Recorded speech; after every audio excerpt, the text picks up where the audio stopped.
الحمدللہ رب العالمین ثم الصلاة والسلام علی سید المرسلین وخاتم النبیین والمبعوث رحمۃ للعالمین وعلی آلہ وصحبہ اجمعین وبعد ان الذین یلحدون فی آیاتنا لا یخفون علیہا وقال النبی صلی اللہ علیہ وسلم الدین النصیحہ صدق اللہ وصدق رسول اللہ صلی اللہ علیہ وسلم۔ محترم سامعین و ناظرین، ہم نے اپنی کتاب الدین النصیحہ اس کی چوتھی مبحث ہے جس کا عنوان ہے مرزا غلام احمد قادیانی اور اس کے طریقہ واردات۔ اس میں سے پہلے طریقہ واردات پر اس سے پہلے بات، اور مسئلہ کچھ یوں ہے جسے داعی حضرات کو بھی سمجھنا اور بیان کرنا چاہیے اور مسلم عوام کو بھی۔ وہ یہ کہ مرزا غلام احمد قادیانی کا پہلا طریقہ واردات یہ ہے کہ وہ دعویٰ شرعی کرتا ہے، میں نبی ہوں، میں مسیح موعود ہوں، میں ملہم من اللہ ہوں۔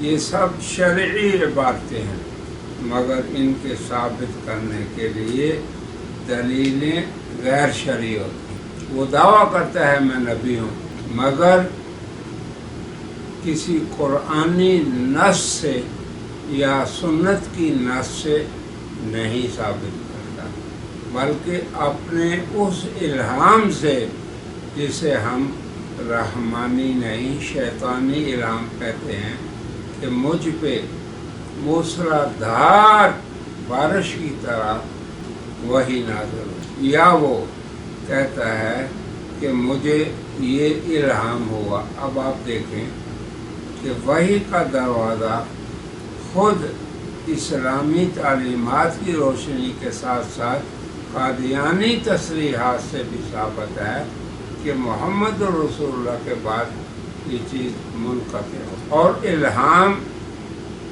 اس سے کوئی سنت اور مستحب بھی ثابت نہیں ہوتا کہ جائے کہ اس سے عقائد ثابت ہو۔ تو اس کو آپ یاد رکھیں۔ پہلی مرزا غلام احمد کی کارروائی یہ ہے کہ شرعی دلائل شرعی دعووں کو غیر شرعی طریقوں سے ثابت کرتا ہے۔ آج ہم دوسرا اس کا طریقہ واردات بیان کرتے ہیں کہ اسلام کے وہ مسلمات جو آغاز اسلام سے لے کے آج تک امت میں مجمع علیہ ہیں، اجماع ہے امت کا اس پہ، صحابہ، تابعین، اتباع تابعین، ائمہ مجتہدین، محدثین، مفسرین، شراح حدیث اور علماء اسلام اور عام مسلمان، ان کا اجماع ہے کہ حضور کے بعد کوئی نبی نہیں اور سلسلہ نبوت حضور پہ ختم ہے۔ لا نبی بعدی، یہ کس آیت کی تفسیر میں حضور نے فرمایا؟ اللہ نے جب آپ کو یہ لقب دیا خاتم النبیین، تو خود اس کی شرح انہوں نے کی لا نبی بعد۔ تو خاتم وہ ہے جس کے بعد نبوت کا سلسلہ ختم ہو جائے۔ اب مرزا قادیانی نے اس اسلامی عقیدے اور مسلمات کو ان میں شک پیدا کرنے کے لیے کیا کیا کہ مرزا صاحب نے کہا کہ ہم قرآن کو مانتے ہیں مگر اللہ کی مراد کو نہیں مانتے، ہم سنت کو مانتے ہیں مگر صاحب سنت کی مراد کو نہیں مانتے۔ اور ایمان کیا ہے؟ بہت سے لوگوں کو یہ شبہ ہوتا ہے کہ قادیانی ہماری طرح نماز پڑھتے ہیں، روزہ بھی رکھتے ہیں، حج پہ بھی جاتے ہیں، صدقات و خیرات بھی کرتے ہیں، قرآن کریم کا تراجم بھی کرتے بھی ہیں اور اسے شائع بھی کرتے ہیں،